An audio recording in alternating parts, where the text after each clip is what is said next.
अम्मा बाद अऊज़ु बिल्लाहि मिनश शैतानिर रजीम बिस्मिल्लाहिर रहमानिर रहीम।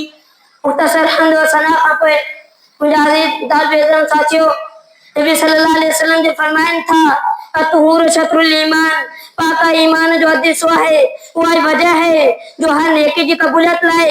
दिल जो साफ है पाक रहना लाजम है। जेकर इंसान जो जिस्म पाक ना है तो उन्हें इंसान जो नमाज जो अजीम अमल कबूल न थी सके। पाक रहना इंसान के लाए जिस्मानी रूहानी तौर पे लाजम है, वो हकीकी कामयाब है जो अपने जिस्म रूह के पाक रखे। कद अफलह मन तज़क्का, अल्लाह ताला की रज़ामंदी उन्हें मान लाया है जेकर अपने सफाई सुथराई जो खास कर रखन था।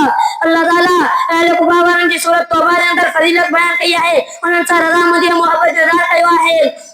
अल्लाह असल जो सबक बयान किया है वो इंसान पाकई के पंजियार बनाइन था फीही रिजालन युहिब्बून अन यतहरू, अगर मुतलिक तौर पे वो ऐलान किया है तो मुझी मोहब्बत उन्हें जी नसीब थी जो अपनी सफाई सुथराई जो खास कर रखे।